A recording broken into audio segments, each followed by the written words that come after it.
The necklace.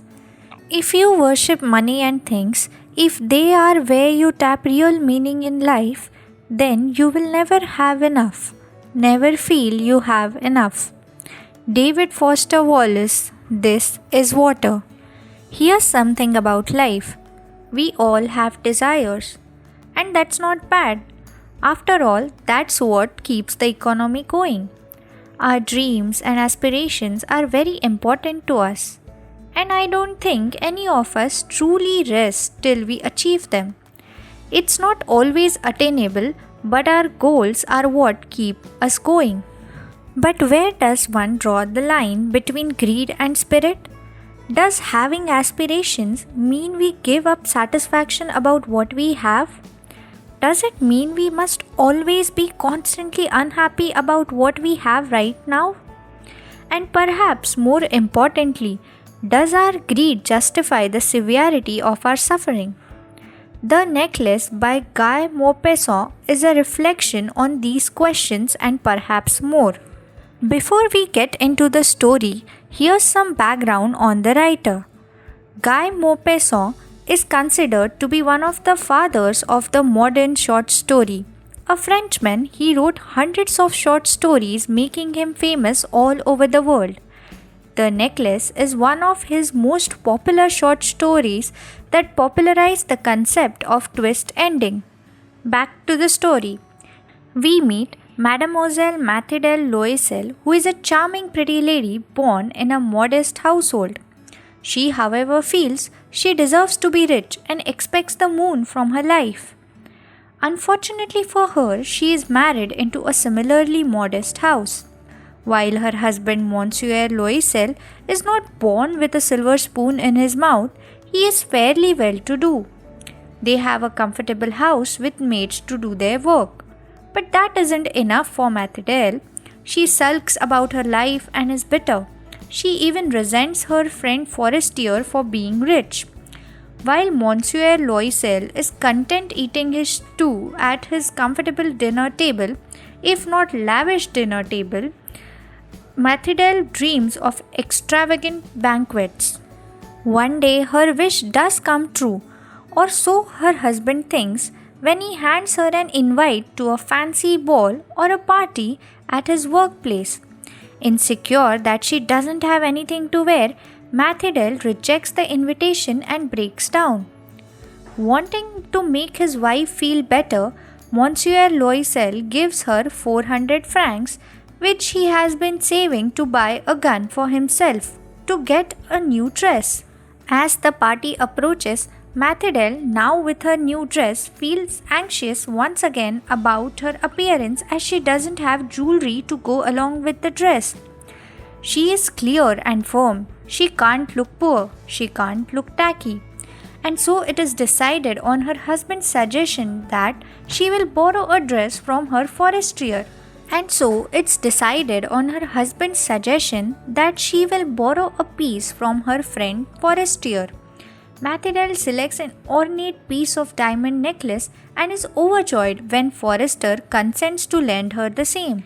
The day of the party arrives and it is a grand affair. Mathilde looks stunning. She is the life of the party.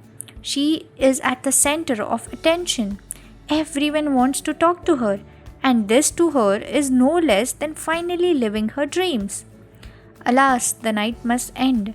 And so, together, the Loisels leave in the cool of the night, in a hurry so as not to let anyone see Mathilde's rag of an overcoat. They walk through the cold lanes of Paris before finding a cab and reaching home. Before retiring for the night, Mathilde takes a glimpse into the mirror, a mental snapshot to remember the epic glory of the night. She realizes her diamond necklace is missing. What follows is a wild goose chase resulting in panic and anxiety. They are unable to find the necklace and Monsieur Loisel asks Mathilde to write a letter to Forrester to borrow some time. Unable to locate the necklace, they buy a new one worth 36,000 francs. That's a ton of money they don't have. So begins the cycle of borrowing and spending a lifetime worth of savings. They finally return the necklace and in the process lose their lifestyle, house, and the meager comforts that life had accorded them. What begins is an arduous 10-year period. Mathilde has to cook food, wash clothes, haggle at the market, buy meat herself, and carry everything home alone. Monsieur Loisel has to work 2 night shifts and odd job to make a living. Life's tough, and the physical strenuous work has effect on their body. They age faster than their peers. 10 years later, after finally repaying the loan and getting adjusted to their new lifestyle of struggle and hardships, Mathilde goes to treat herself or to a day off. On the streets of Paris, she meets Forestier.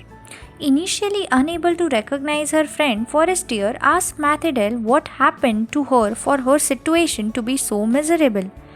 Mathilde, in her spite, explains the scenario, how she lost the necklace and how they had to give up on their lives to be able to afford the substitute necklace. Forestier, who hadn't even seen the necklace after its return, is shocked and tells Mathilde that the diamond necklace had been a fake and it didn't cost more than 400 francs. The story thus ends on an ironic note. Devastating, isn't it? But what is the story really about? Who's responsible for the senseless misery that Loisels had to live through for 10 years?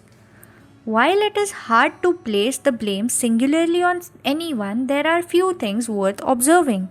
Mathilde's desire for richness, attention, and luxury is largely responsible for the fate that befell her.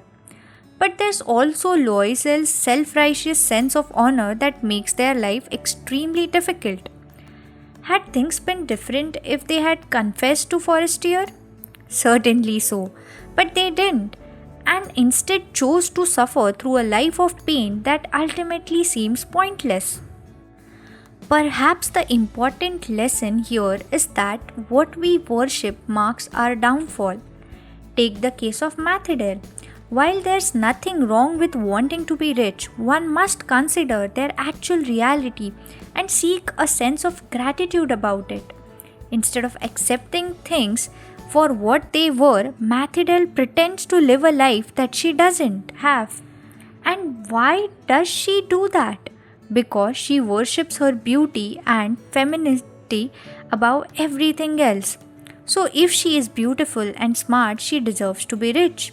And the world must give her what she deserves, at least according to her. And when reality falls short of expectations, she resorts to finding her validation through external objects like her clothes, her necklace, the results of which, as you see, are disastrous. Because here's the thing, the necklace is also a criticism of pretension. Forestier, who herself is quite rich, owns a fake diamond necklace. If that is not trying to appear rich, what is? And how is it that she doesn't care to check her necklace once? Not even in 10 years. The point being, the world operates on creating mirages. And more often than not, these mirages will collapse, and people face severe consequences when that happens. But here's some food for thought as we close this chapter. Do you think Necklace captures the tragic plight of modern middle-class women through Mathilde Loisel? Is she victim of patriarchal society in which she lives, or is she just a shallow and materialistic character? Think about it.